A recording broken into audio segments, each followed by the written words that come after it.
a situação da Argentina, não citou mais uma vez Milei, mas deu para entender. Foi um discurso onde Lula disse que não é preciso gostar de presidentes de países da região, mas sim sentar na mesa com eles, em busca de acordo, negociar e que cada um defenda os seus interesses. Vamos ver com Maiara Dias. O presidente Luiz Inácio Lula da Silva afirmou nesta terça-feira em discurso que não precisa gostar dos presidentes dos países da região, mas sim sentar na mesa com eles em busca de acordos. Lula deu a declaração 2 dias após o economista ultraliberal Javier Milei, que critica o Mercosul e deu declarações ofensivas a Lula nos últimos meses, vencer as eleições presidenciais na Argentina no domingo. O presidente brasileiro não citou Milei nominalmente, mas disse que não precisa gostar do presidente do Chile, da Argentina e da Venezuela. Desses, apenas o argentino é de corrente ideológica oposta à de Lula. Eu não tenho que gostar do presidente, do Chile, da Argentina, da Venezuela. Ele não tem que ser meu amigo, ele tem que ser presidente do país dele, eu tenho que ser presidente do meu país. Nós temos que ter política de Estado brasileiro e do Estado dele. Nós temos que sentar na mesa, cada um defendendo os seus interesses, como não pode ter supremacia de um sobre o outro, a gente tem que chegar a um acordo. Essa é a arte da democracia, é a gente ter que chegar a um acordo.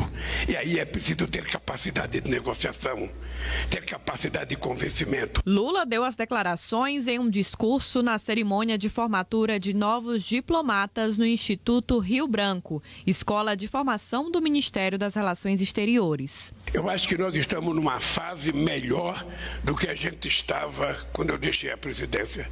Se bem que nós estamos vivendo algumas confusões na América do Sul. Não é mais a mesma de 2002, de 2004, 2006. Nós vamos ter problemas políticos. E ao invés de reclamar dos problemas políticos, nós temos que ser inteligentes e tentar resolvê-los, tentar conversar, tentar fazer com que as pessoas aprendam a conviver democraticamente na diversidade. Os primeiros mandatos de Lula e da ex-presidente Dilma Rousseff no Brasil, de 2003 a 2016, coincidiram com os mandatos na Argentina de Néstor Kirchner e da mulher, Cristina Kirchner. Javier Milei, por sua vez, venceu as eleições deste ano com um discurso oposto, de viés ultraliberal e defensor do Estado mínimo. O presidente eleito já anunciou, por exemplo, que pretende privatizar empresas de comunicação e petróleo, que hoje pertencem ao governo argentino. Tá aí, muito bem, Osmando. Desde que o mundo é assim. O presidente vai defender o interesse do seu país. Mas é preciso sentar para negociar. Milei me parece um ponto de interrogação diante de como vai ser essa relação, sobretudo com o Brasil, sobretudo com o Lula. Qual a sua avaliação? Olha, quer se goste ou não do Lula, é a fala dele, a postura dele é a postura da racionalidade, é a postura da realidade política com que se deparam os governantes e que tem que governar dentro desse raciocínio, e foi muito bom que ele tenha feito essa manifestação num cenário importantíssimo da relação internacional, que é a formatura de novos diplomatas no Ministério das Relações Exteriores. No mesmo dia em que uma mulher argentina, de nome Diana Mondino, que é cotada como aquela que vai assumir o Ministério das Relações Exteriores, diz que não vamos mais interagir com China e com o Brasil. Pois bem, a fala dela, que é reforçada, que tem base nas manifestações anteriores do próprio Milei durante a campanha, é considerada risível por vários analistas. Eu vi, por exemplo, o professor Paulo Velasco, que é um especialista em América do Sul, América Latina, em política internacional e em economia, da Universidade Federal do Rio de Janeiro. Ele diz que a fala dela é risível porque a Argentina já dificilmente, quase que impossível, desfazer das parcerias que tem com a China e com o Brasil, porque elas simplesmente representam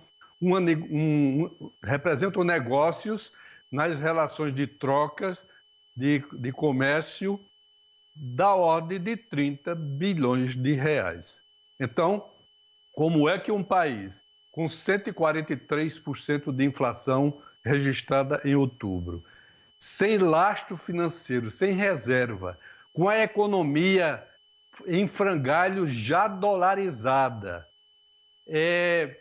quer cortar relações com países que são a sustentação dos seus negócios, do empresariado local. Então, acho que